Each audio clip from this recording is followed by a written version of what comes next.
नमस्ते मित्रों, मेरे YouTube चैनल में आपका बहुत बहुत स्वागत है। कैसे हैं आप सब? आशा करती हूँ आप सभी खुशी और सुखी संपन्न होंगे। यही ईश्वर से प्रार्थना करती हूँ। आज के वीडियो में मैं आपको कार्तिक मास के चौथे अध्याय की कथा सुनाऊंगी। श्री वशिष्ठ जी बोले, हे राजेंद्र, अब तुम उस माघ मास महात्म को सुनो जो कार्तवीर के पूछने पर दत्तात्रेय ने कहा था। जब साक्षात विष्णु तुल्य दत्तात्रेय जी सत्य पर्वत पर रहते थे, तब महिष्मति के राजा ने उनसे पूछा था। सहस्त्रार्जुन बोले, योगियों में श्रेष्ठ हे भगवान, मैंने सब धर्म सुने हैं, कृपा कर माघ स्नान का फल सुनाइए। दत्तात्रेय जी ने कहा, हे राजेंद्र, इस प्रश्न का श्रेष्ठ उत्तर सुनो, जिसे पहले ब्रह्मा जी ने नारद जी से कहा था। वह सब माघ स्नान का फल कहता हूँ। देश, तीर्थ, श्राद्ध तथा क्रिया के अनुसार अधिकतर इस कर्म भूमि भारतवर्ष में माघ स्नान करने वाले का जन्म निष्फल नहीं होता है। हे राजन, बिना सूर्य का आकाश अथवा चंद्रमा के बिना नक्षत्र मंडल की तरह माघ स्नान के बिना मनुष्य का जन्म निरर्थक होता है। व्रत, दान तथा तप से विष्णु भगवान इतने प्रसन्न नहीं होते हैं जितने माघ स्नान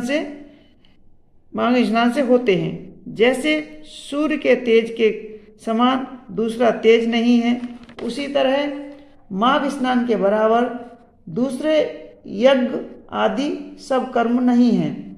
भगवान वासुदेव के प्रेम को पाने के लिए सब पापों को नाश और स्वर्ग पाने के लिए मनुष्य को माघ स्नान अवश्य करना चाहिए।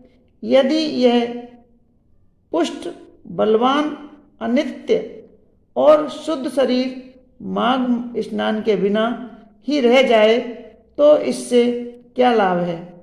यह शरीर हड्डियों का खम्भ, नसों से यह बंधा, मांस के टुकड़ों से मढ़ा, चर्म से ढका, दुर्गंध सहित तथा मलमूत्र का स्थान है।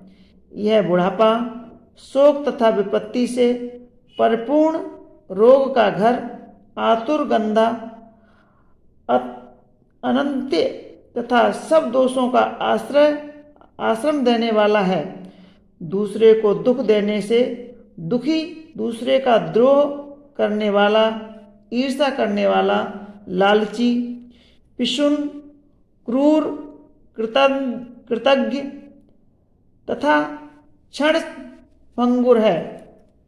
दुष्पुर, दुर्धर तथा दुष्ट, इन तीनों दोषों से पूर्ण, अपवित्र, पदार्थ बहाने वाली तथा छिद्र सहित इन पापों से मोहित स्वभाव से ही अधर्म में लीन, सैकड़ों तृष्णाओं से पूर्ण, काम, क्रोध, मद, लोभ रूपी नरक द्वार पर स्थित कीड़े और विष्ठा से परिपूर्ण, परिणाम में भस्म होकर कुत्तों के काम में आता है।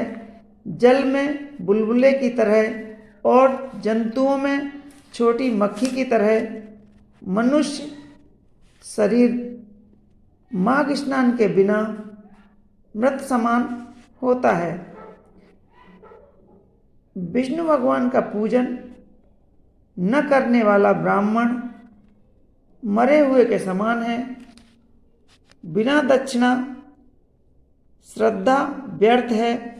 ब्राह्मण रहित श्रेष्ठ तथा आचार रहित कुल भी नष्ट हैं। गर्भ से धर्म का नाश, दृष्टा बिना ज्ञान का नाश तथा आलस्य से शास्त्र नष्ट हो जाते हैं।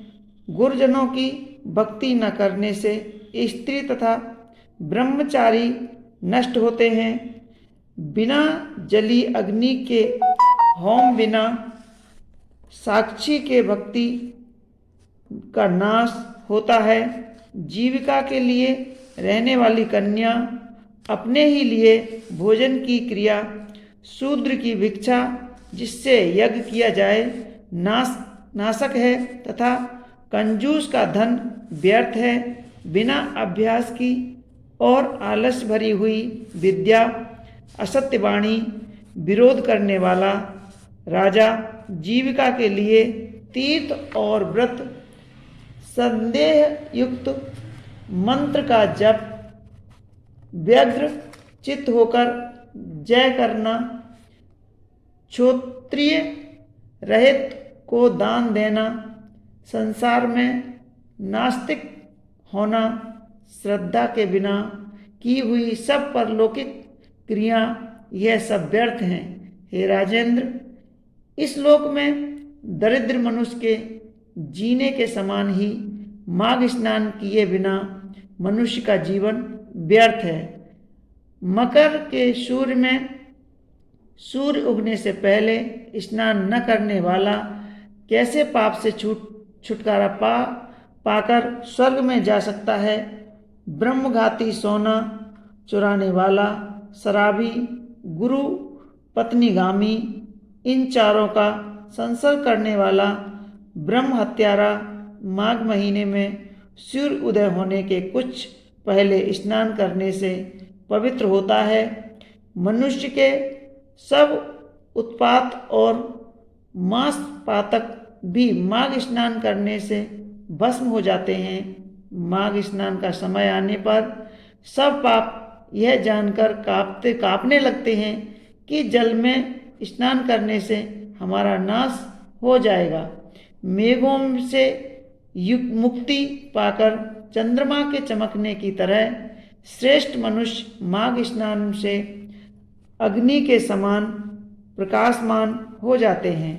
वाणी, मन तथा कर्म के किए हुए छोटे तथा बड़े, नए पुराने सभी पाप, आलस से जो पाप होते हैं या जान अनजान में जो पाप किए जा होते हैं, वे मकर के सूर्य में स्नान मात्र से ही अग्नि में संविदा की तरह नष्ट हो जाते हैं। पाप रहित मनुष्य माघ स्नान से स्वर्ग में जाते हैं तथा पापी लोग पाप मुक्त होते हैं। हे नरश्रेष्ठ, इसमें संदेह कुछ भी नहीं करना चाहिए। हे राजन, विष्णु भगवान में भक्ति करने की तरह पाप को नाश करने के लिए माघ स्नान के करने का भी सबको अधिकार है। यही सबसे बड़ा मंत्र है और तप है। संपूर्ण माघ स्नान की सबसे बढ़कर प्रायश्चित है। जन्म जन्मांतरों के अभ्यास से ही मनुष्य की इच्छा माघ स्नान करने की होती है। जिस तरह पूर्व जन्म के अभ्यास से ही अध्यात्म ज्ञान तथा अपवित्रों को पवित्र करने वाला बड़ा तप है, उसी प्रकार इस संसार रूपी कीचड़ को धोने की पवित्र वस्तु माघ स्नान है। राजन, सभी इच्छाओं की पूर्ति करने वाला माघ स्नान जो नहीं करते, वे सूर्य और चंद्रमा के समान भोग कैसे भोग सकते हैं। बोलो विष्णु भगवान की जय।